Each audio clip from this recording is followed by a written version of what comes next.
I'm very honored to be here today in front of you all, talking about something that I enjoy a lot, and that's very important to me. And I'm coming to you today with two emotions on my heart that I would like you to think about as we go forward today. Number one, I'm joyful. I'm joyful to be here before you all. But number two, I have a heavy heart coming to you today, which is something I asked the Lord to give me this morning as I talk. Because the work of missions and missionaries is certainly both a joyful and a heavy subject matter at that. But today we will be talking about the country of Japan, if you did not already know. Much of what you will see today, I have gathered over the years through studying, and I have had it verified from brothers and sisters in the country itself. I have two verses prepared for us that are in theme with what I've been thinking about when putting this together. The first one I stole from Brother Jason Delgado, as he provided me with much of the templates for this, so I'm very thankful to him for that, as well as Elaine, who made all the templates look pretty. But our first verse comes from Psalm 2:8, which says, "Ask of me, and I will surely give the nations as your inheritance, and the very ends of the earth as your possession." And the other verse, or verses, comes to me quite often when I think of the people over there and the lost over there. It's Revelations 3:15 through 17. "I know your deeds, that you are neither cold nor hot. I wish that you were cold or hot. So because you are lukewarm and neither hot nor cold, I will spit you out of my mouth. Because you say, 'I am rich and have become wealthy and have need of nothing,' and you do not know that you are wretched and miserable and poor and blind and naked." So Japan is a country in Asia, an island nation, very, very big, with a population of 122.8 million people. In America, you might recognize them for some popular industry names for manufacturing or even entertainment, such as Sony or Honda. They are split up over 8 regions, similar to how states operate, but more in a sense of togetherness and less separate. And those 8 regions are made up of 47 prefectures, which are also hard to communicate, but think of them as counties maybe. The majority of the population is elderly, with an average age of the entire population being 49 years old.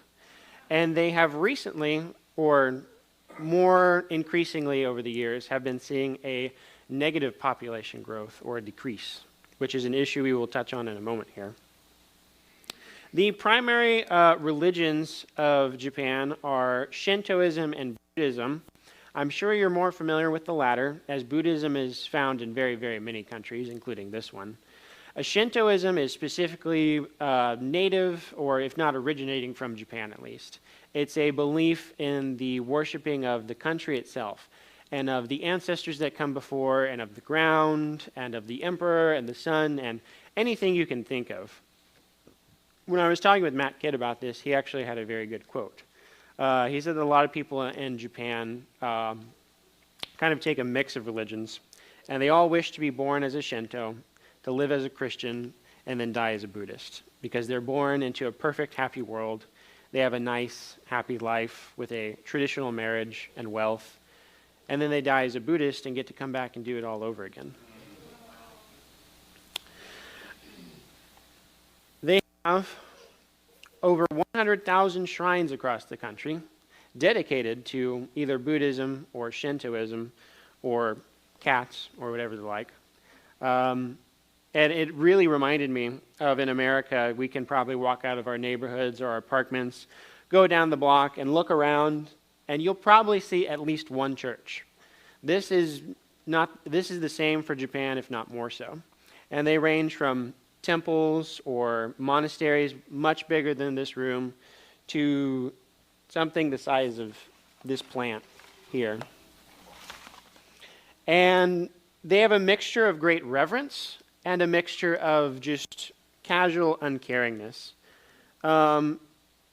Being all over the place, they're able to stop by on their way to work, on their way to this and that, say a quick prayer, do a couple of claps, or toss a coin at it. Some of it with great reverence, toss their coin to the plant and say, do something for me. And they expect something will happen. But it does remind me of a lot of them possess this kind of just-in-case mentality, where they toss the coin and hope maybe the plant will do something for me. Maybe I'll clap and my ancestors will hear me today. Maybe the sun will favor me today. With the tossing of coins, I was specifically reminded of the great American temples, the malls. When I was a small child and allowance was very, very scarce and precious, I used to be so confused why so many people would toss their coins into the fountains in these great malls, these great temples. But it's because they expected it to do something for them, just in case. And many people in Japan do that, with dozens of other stops on the way. Japan is a free country with a government similar to ours, with a parliament and a democratic republic. And they are not hostile to Christianity. They have freedom of religion, freedom of speech, or whatever. But as I was saying before, if they do care about Christianity, they don't care much. It's a nice thing to keep in the back of their head. And Christianity is also less favorable, as it's believed to be a religion originating from the West and being a religion for the West. Recent Japanese censuses state that the number of Christians in the country is about 0.8% of the population. And this figure is all the people who checked the box when it came by. So this could be people of diverse religions that are not Christianity, of false converts, and etc. When I was speaking with Christians over there, they are guesstimating that the number is more close to 0.3 to 0.4% of the population are true Orthodox believers in churches and etc. And I wasn't going to put this graph up here because it's not much of a graph. But I think it's very influential in getting the point across.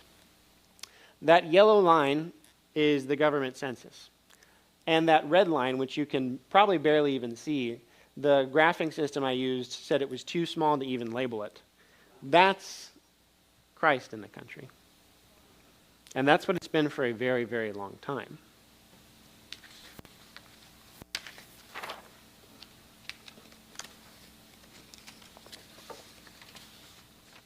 The most common form of Christianity being the religion of come as you are and stay as you are.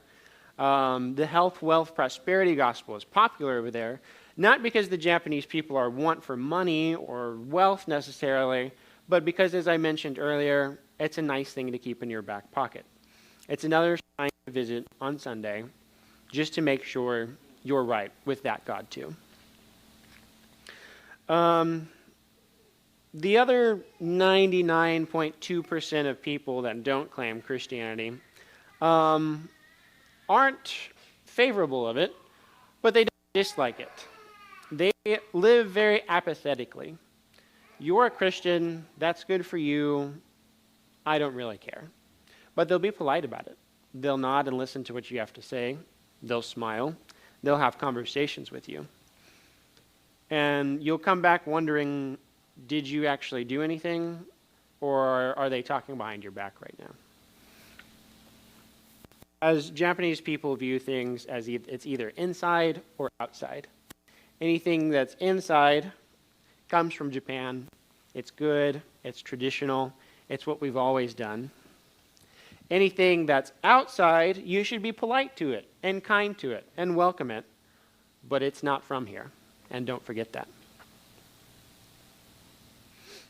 They like to live their life in ambiguity. They have all these stops that they'll make, all these shrines, all these beliefs. They may have Christianity or they may not, but they don't like to think about it much. They prefer living their life not knowing the deep things about the religions they claim to believe or the good luck charms they claim to hold on to. And when you want to talk about them with it, they'll quickly stop you saying that this is something for priests or monks to talk about. It's not something we should talk about. Or, I need a few more drinks in me before we can have such a silly discussion as this. On top of this, ambiguity and uncertainty that every citizen probably has in their lives, they are now facing, or have been facing, a population decrease, primarily because of the youth of Japan. The youth in Japan are not interested in being men or women, let alone in being men or women of God. And they have this ambiguity in their life that their parents had in their lives and their parents before them. And when they ask for a point to it all, no point is provided other than that's what we've always done. And so they're taught to work hard, to be polite, not be emotional, do good in school, don't be disagreeable with anyone. This because that's what we've always done. And after so many generations, that answer only works for so long. And so the youth of Japan feel that there's no point to things.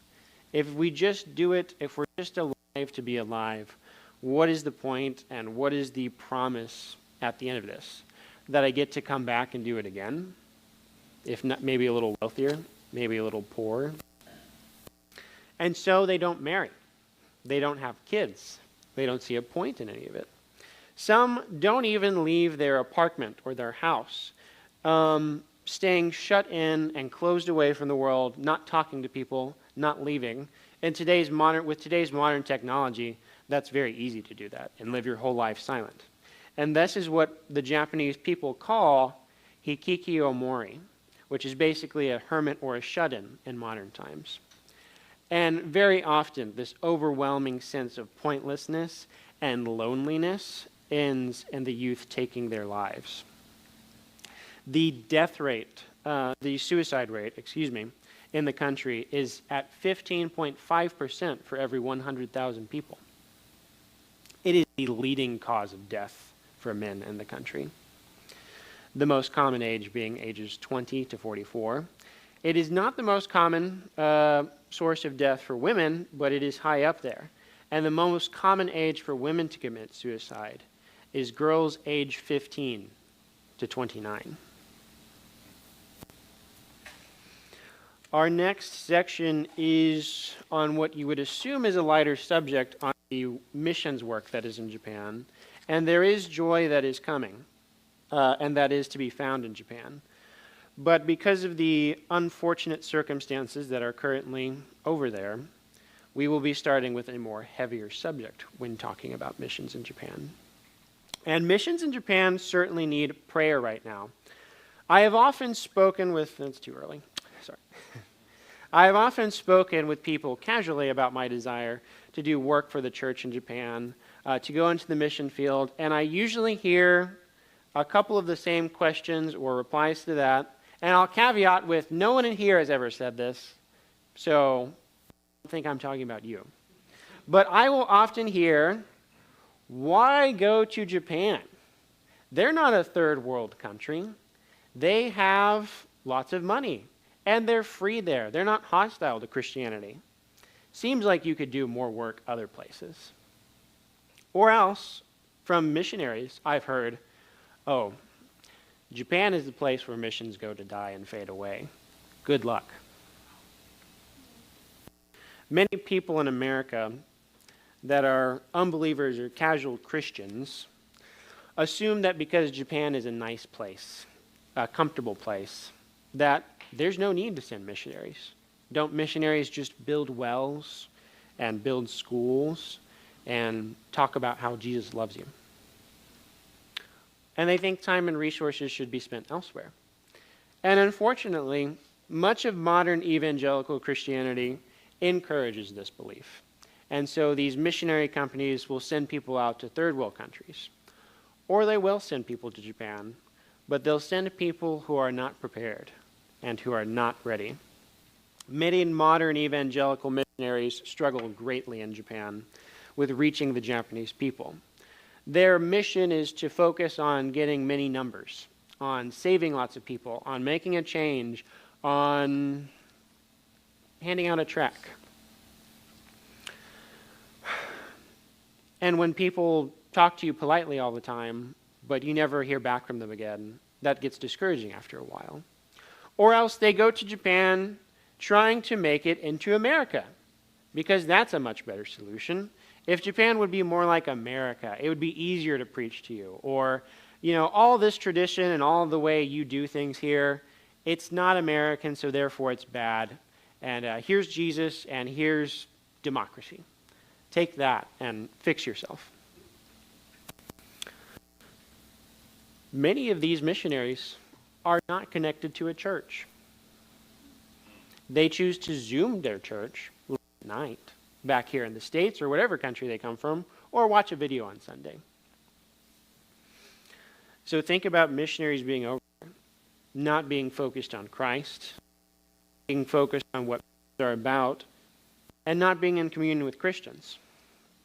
Very often this ends in a few months or a few years, the missionary coming home feeling defeated and feeling pointless, wondering why God didn't aid them the way they wanted. When I was speaking with our Reformed brothers and sisters over there, they told me that they see these missionaries from time to time, that they see them come and go, and that when they do see them, sometimes they try to speak with them and encourage them, be like, hey, try teaching this way. Try conversing with people this way. Don't do this. This is seen as unpolite in the culture. Do this. Come to church with us. But many times they are met with a debate or an argument about this or that. And many times they have found that they don't speak Japanese and don't plan to, because they assume that many Japanese people speak English. And they assume that they're not going to be there for a long time. People are being fundamentally taught incorrectly how to do missions. And this is not everyone. There are good missionaries over there. But the few that are there, many of them are poorly trained missionaries. They believe that it's a nice chance to travel when you're young, to go see the world, to knock on some doors, hand out some tracts, have some debates on a campus, spend time with their friends, and come home. And you did the work of the Lord, and you should be proud that you're a missionary. Brothers and sisters, I think of many people who became missionaries that were not planning a nice vacation. I think of Jim Elliot. Jim Elliot was not planning a nice vacation. He was not planning a nice, comfortable stay. He wasn't planning to knock on some doors and have a debate with the people inside. Many of you know, Jim Elliot went to the jungles. He went to speak with people whose language he didn't know and that he strived to learn. Jim Elliot was speared to death at the age of 28. But because of his suffering in those jungles, in life and in death, the very men that speared him to death came to know Christ and found salvation. Japan is not waiting to spear us at the door. They don't have us living in huts and jungles, but there is suffering where any missionary goes. And our missionaries need to be prepared for this. They need to be prepared that living in Japan will be lonely and that they will have quiet suffering of maybe never having a fruitful conversation, of attending a church where you only have 4 members and it may dissolve because it doesn't have enough money, and then you have to find another one. Or just being lonely because the language is difficult and the people are difficult to relate with. And I know many missionaries can prepare for this. I think of Sam Gunnup. He's in a country that's wealthy, that has freedom. I'm sure Sam would speak of the sufferings of missionaries. But I'm sure he would also speak of the joy that it brings to work for Christ. Japan needs missionaries who are willing to suffer through loneliness and hardships and hardly see converts. It needs missionaries who are willing to connect and share the Bible and share the gospel in a way that Japanese people can understand. It needs men who want to be Japanese to the Japanese and be excited to share Christ and know how to share the gospel. And these are things even the Christians in Japan tell me they struggle with.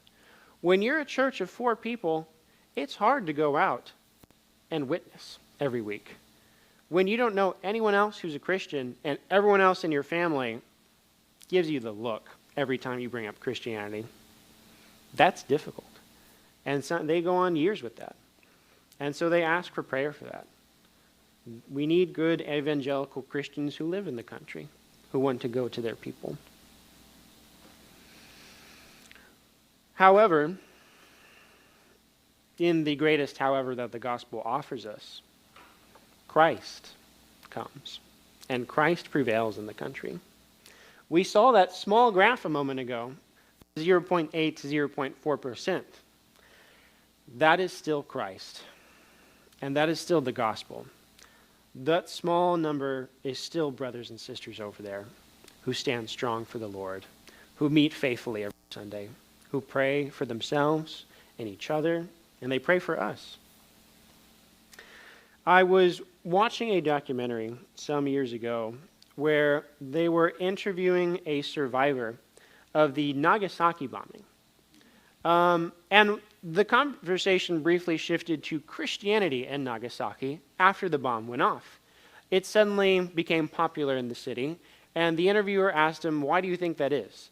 And the old man shared with us a story of how before the war, Japan closed its borders for 150 years nearly.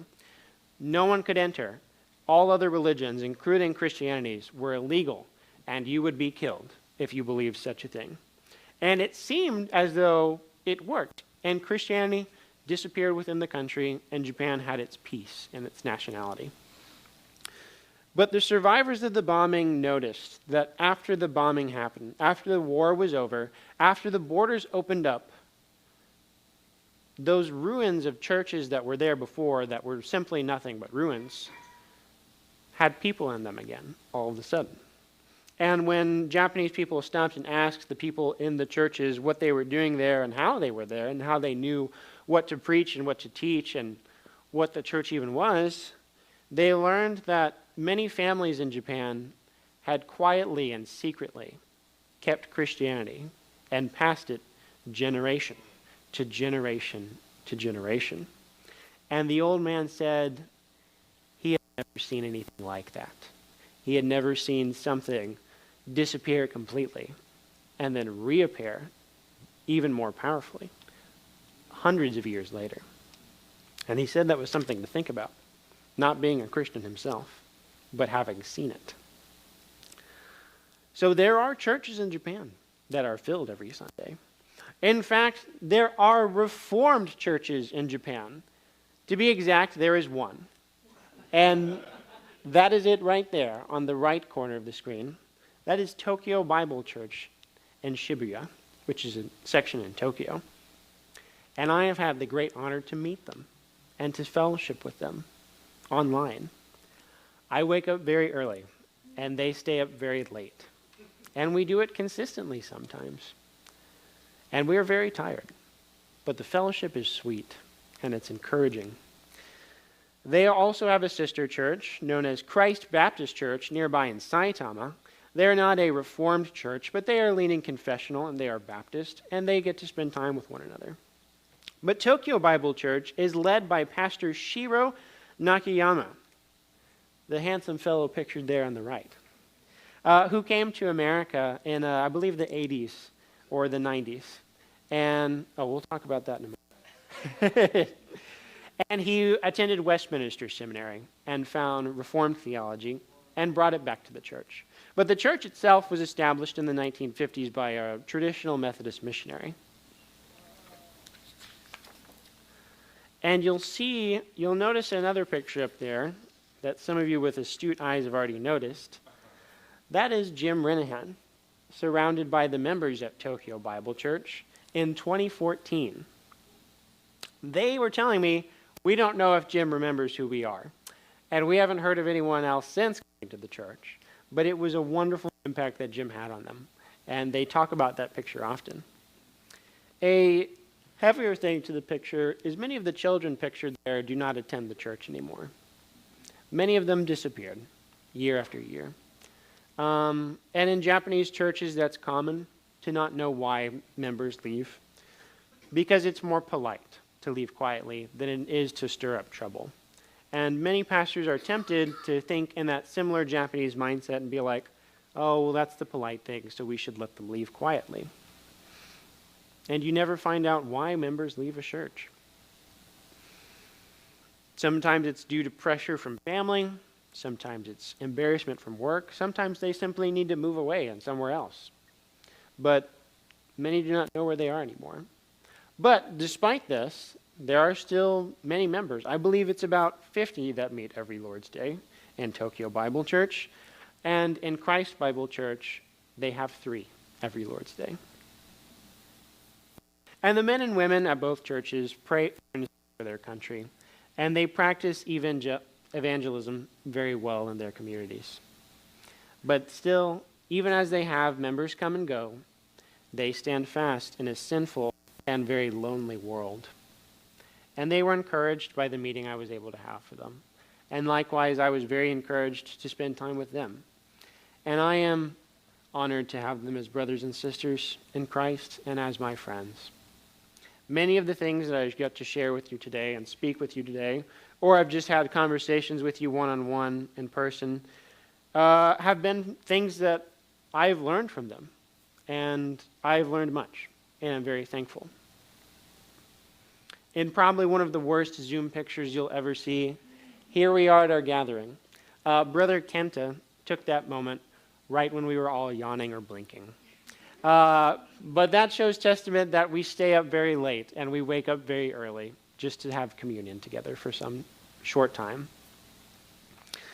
In addition to members over there, I have also been able to meet with Kiyoshi Nakayama, who is the pastor's son at Tokyo Reformed Bible Church. And I have been able to meet with him on Zoom on multiple occasions and meet with him in person on one occasion. And both of us have a strong heart for missions and a strong heart to see the work of the Lord done in Japan. And I know it is often heavy on his heart that there are little Christians in Japan, and that there are not many Reformed resources, and that there's only one Reformed church. So, in our meetings together, in our time together, we were able to speak with one another, and we have come to the conclusion, the prayerful conclusion, that right now, while we are at this stage in our life, we can work towards providing resources for the country of Japan. Many people in Japan speak English, however, many do not read it. And so you can't really send a Reformed book over there by itself, and every church is going to benefit from it.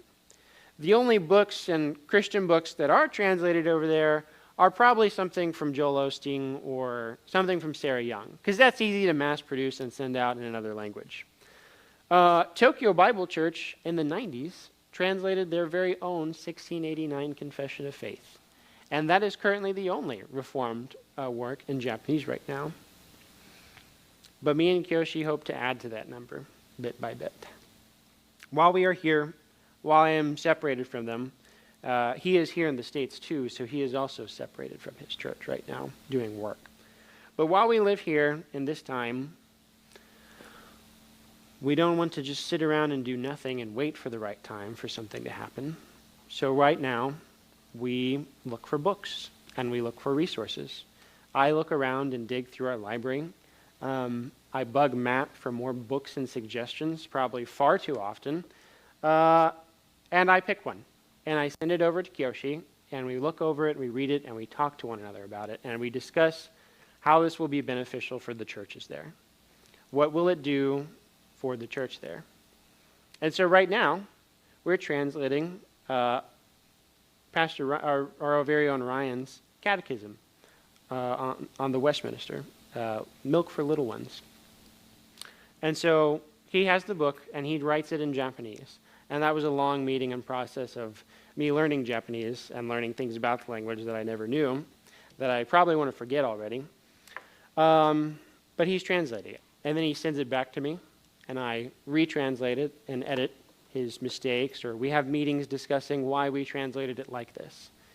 And our hope is that we maintain the words that are in the book, and we maintain the meaning and the concept and the theology. And our hope that this first book, Milk for Little Ones, is a good resource for new Christians in the church who want to learn what they believe. We hope that it's something for parents who have young children that don't have much time in the evenings because of the busy work life in Japan, the busy school life, and they can sit down in a small time in the evening and read these beautiful truths to their children. And eventually the older ones can look at it themselves and see why it is their parents believe these things. So this is what we are focusing our efforts on right now in this season of our lives. And I do have some specific prayer requests that you can take in a very bullet point fashion. You can write it down very quickly, you can take pictures, or I was prepared with a handout, however we don't have one right now. So I will send out the list on Signal to everyone in case you want to hang on to it in the meantime. But here are things to be in prayer for that can be heavy on your heart, that you can think of throughout the week, and that you can share with others. Pray for the salvation of the lost in Japan. That's a simple one, and it's something they need.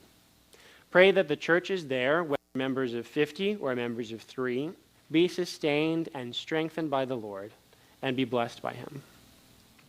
Pray that God will raise up Japanese men within those churches to write and produce good biblical books and resources in their own language and bless their own body. Pray that as me and Kiyoshi translate, that we maintain and preserve the concepts, the theology, and the meaning that are in these books. Pray that our work would honor the Lord and bless the brethren in Japan. And pray that we be kept accountable and upheld by truth and righteousness. Pray that more Reformed books and more good biblical resources will be translated into Japanese while we wait for those good men to create their own. Pray for Tokyo Bible Church, for Pastor Shiro and the members there. Pray for their sister church, Christ Baptist Church, whose pastor is currently here in the States attending seminary, leaving them with their only 3 members each Lord's Day. And I know they miss their pastor greatly because they talk of him often. Pray for the young men and women of Japan, the hikikomori, if you can say it, who are caught in a slough of despair and are often tempted to sink all the way to the bottom and take their own lives. Pray that the lost in Japan and in the whole world would be pulled out of their caves of death and darkness and despair and into the saving light of Christ for the glory of God and his purposes. Pray for brothers Kenta and brothers Joshua as they meet regularly each week to witness to people in their neighborhood, and pray that they would be bold as they witness. Pray that true Orthodox Christianity would pierce the heart of this country and its people, and that the people would be protected from false teachers and religions that wickedly claim the name of Christ, seeking to trick them. Pray for the missionaries that go to Japan and that will go to Japan, that they will not be defeated by evil, that the quiet whispers of loneliness that the devil will assault them with will not take them down, that they will be upheld and sustained by God, and that they will strive to preach the gospel of Christ in a way that speaks to the Japanese people while maintaining the message of true salvation. Finally, I have two last things to give to you, or maybe 3 short things. As I say this, Elaine is panicking because I'm going off script.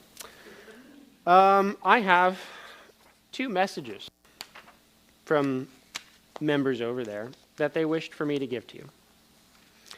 From Yoshi, my partner in crime, who I've been working hard with, he says this to you. In Japan, Millions of people die every year without believing in Jesus. Why does our sovereign Lord allow this to happen?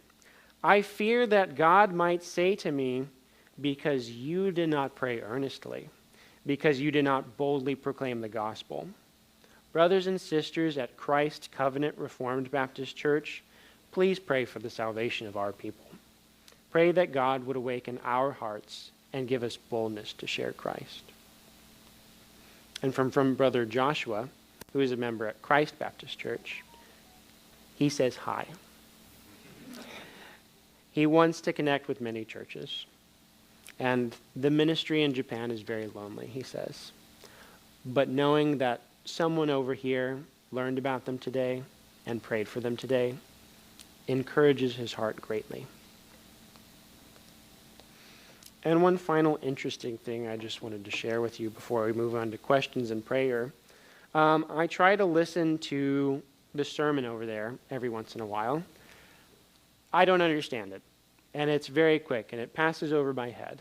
But after listening to it one day, I heard a word in Japanese get repeated very often, often enough that I knew it was an important word and that it meant something. And that was from only being able to understand if someone is asking a question. And so I went and looked at that word and discovered what it meant. The word was kami-sama, which was repeated so very often in the sermon, which kami means God or fairy or spirit or something of the like, but kami-sama means greatest God or Lord of Lords. That little word on the end gives it emphasis. And it's enough emphasis that someone who does not speak the language was able to feel the power behind that word and that name. And so they pray to Kami-sama every Lord's Day, that he would grant them blessings, that he would sustain them, and his name is preached faithfully over there.